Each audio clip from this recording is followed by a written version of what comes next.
Paano ba yumaman kaagad? 8 leksyon para sa mabilisang asenso. Sa modernong panahon ngayon, maraming iba't ibang teorya at stratehiya ang mga tao pagdating sa paglago ng kanilang pera.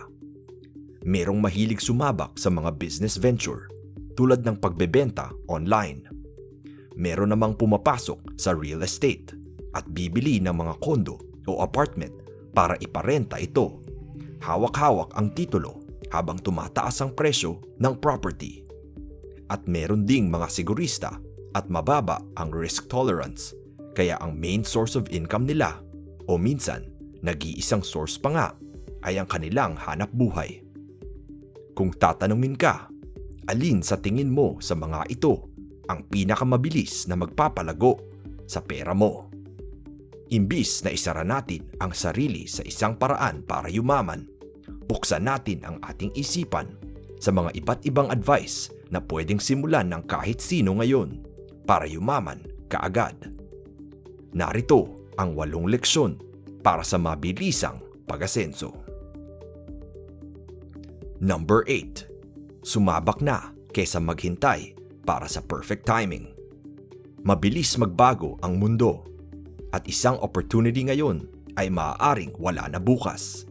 Noong bagong labas pa lang ang App Store ng Apple, maraming mga simpleng app tulad ng iFart ang nagpayaman sa kanilang mga developer.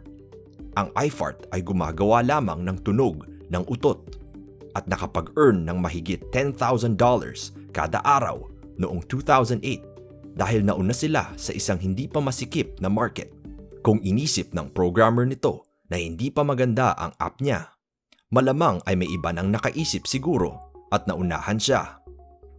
Maraming mahilig sa konsepto ng paghihintay para sa tamang panahon at naniniwala ang karamihan na kailangan mo muna aralin lahat bago ka sumabak. Pero maraming bagay ang matututunan mo lang kapag nandoon ka na. Importante ang pagiging informed, pero mahalagang mahanap ang tamang balanse sa pagiging masyadong maingat at sa pagkilos. Number 7. Matuto magbenta at makipag-negotiate. Dito natin makikita ang abilidad sa sales. Maraming Pilipino ang allergic sa konsepto ng sales o ang pag-convince sa mga posibleng kliyente o kahit kaibigan pa nga na bilhin ang kanilang binibenta. Pero ang skill ng pagbebenta ng isang bagay ay makikita sa maraming mga successful na tao dahil hindi lamang ito nagagamit sa pagbenta ng produkto. Kasama na rin kasi sa skill na ito ang pagbebenta ng mga ideya. Kunwari, kung kaya mong makipag-usap sa boss mo na itaas ang sweldo mo pagkatapos mo makakuha ng master's degree. Ito ay isang halimbawa ng pag-convince o sa Ingles na pabayin mo ang tao na bumilib o maniwala sa iyo. Kahit na hindi ka natural na extroverted, subukan mag-improve kahit paunti-unti dahil habang lumilipas ang panahon, hindi mo na lang namalayan na nagagamit mo na pala ito para umunlad ang iyong buhay. Tulad ng ibang tips sa listahan na ito, kapag paulit-ulit mong ginagawa, nagkakaroon ng tinatawag na snowball effect na nagpapatong-patong ang positibong epekto sa iyong pang-araw-araw na buhay. Number 6. Secondary o passive income. Kung iisa lang ang pinanggagalingan ng cash para sa iyo, for example sa iyong trabaho, mahirap palaguin ang pera kumpara sa kung 2 o 3 ang pinanggagalingan. Sa isang araw, mayroon tayong 24 oras. 6 hanggang 8 doon ay gamit na para sa pagtulog, 1 sa pagkain, 1 sa pahinga, at 1 na naman sa biyahe. Kung isasagad mo ang sarili mong kakayahan, hindi mo pa rin mapapantayan ang productivity ng 2 tao na tig-isang nagtrabaho ng 8 oras. Kaya hindi lamang sa sikap ang labanan, kundi sa wais na pagsikap din. Sabi nga nila, work smarter, not harder. Kung mapapatrabaho mo ang pera mo tulad ng sa pagrenta ng isang maliit na apartment na binili mo habang nagtatrabaho ka pa ng 9 to 5, na doble mo ang kakayahan mong gumawa ng income. At kung mapalawak mo to sa 3 o 4, pareho pa rin ang pagod mo araw-araw pero mauuwi mo ang kita ng 4 na tao. Number 5. Paikutin ang pera tulad ng sa stocks. Ang stocks ay ang pagbili ng porsyento ng isang kumpanya. Mayroong nalalaang halaga ang isang stock na posibleng tumaas o bumaba base sa performance ng kumpanya.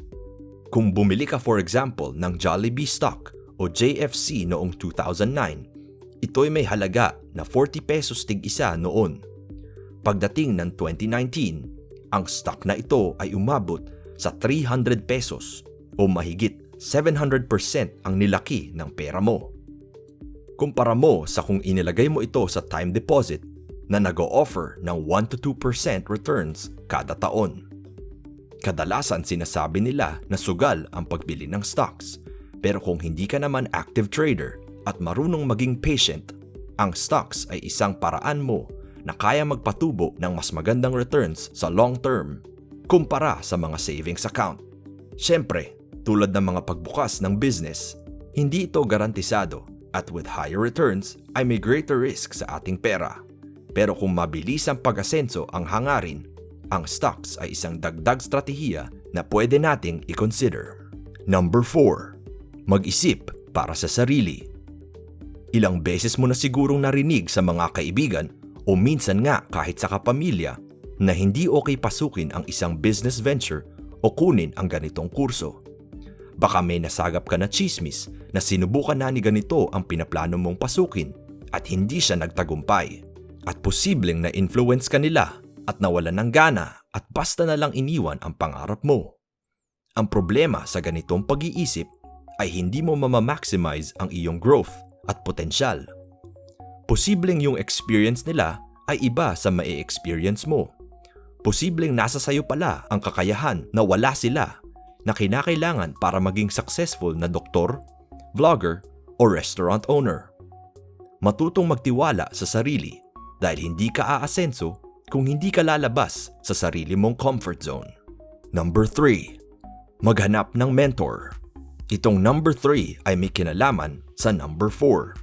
Mahalagang palawakin ang ating kaalaman at mas mabilis itong magagawa at maiiwasan pa ang mga maling kaalaman kung mayroon tayong mentor o ekspertong makukonsulta. So imbis na pumili tayo ng mga negatibong tao na panay kritisismo at panlalait ang sinasabi tungkol sa mga sinusubukan natin, magandang makipaghalubilo sa mga positibong impluwensya tulad ng mentor na successful na. Pwedeng isa itong sikat na tao tulad ni Warren Buffett na pwedeng kilatisin ang buhay. O kaya isang tito o tita na nagpapatakbo ng successful na business.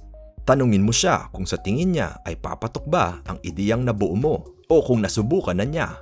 Malaking oras at pagod ang maiiwasan mo sa paghahanap ng kung saan ka dapat mag-focus para maging successful. Huwag mahiyang kumausap sa kahit sino pa yan dahil sabi nga nila, you won't know unless you try.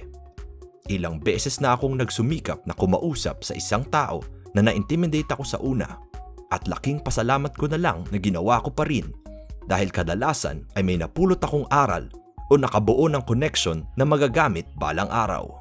Number 2. Iwasan ang madalas na pagbili ng mga hindi kailangan. Okay lang mag-enjoy sa ating mga naipon paminsan-minsan.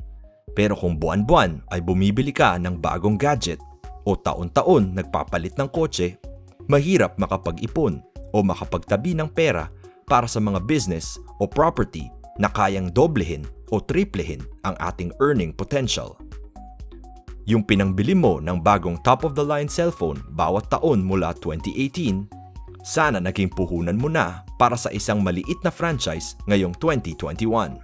Kailangan ng kaunting sakripisyo sa short term pero pasasalamatan ka naman ng sarili mo pagdating ng panahon. Ito ang tinatawag nilang delayed gratification o ang pag-ayaw sa panandaliang saya para makakuha ng panghabang buhay na ligaya.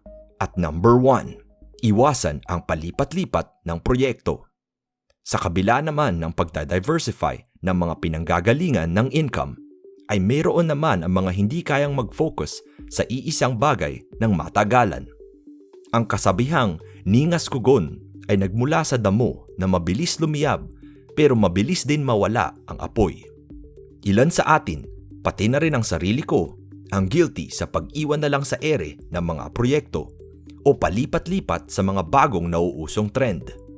Gawin nating habit sa sarili ang hindi basta-basta sumusuko o nagsasawa sa isang bagay porket hindi agad-agad dumadating ang success. Gaya ng sabi natin sa delayed gratification, mas masarap yung bagay na pinaghirapan. Kung basta ka lang lilipat sa ibang proyekto, baka di mo pala alam, bukas na sana magva-viral yung YouTube channel mo. Sayang, di ba? All good things take time. At mas malaking oras ang masasayang mo kung uulit ka na naman sa simula. At dito nagtatapos ang listahan natin ng mga simpleng paraan na pwede nating simulan ngayon para bumilis ang paglago ng ating pera. Kung papansinin, karamihan dito ay related sa tinatawag nila ng pagkakaroon ng tamang mindset dahil naniniwala ako na kung wala ka sa tamang mindset, para ka na lang din umasang manalo sa loto. Kung nagustuhan mo ang mga tips na ito o kung gusto mo pa makapulot ng mas malalim na aral tungkol sa success ngayong 2020, huwag kalimutan mag-like and subscribe. Hanggang sa muli, ito ang Your Success Files.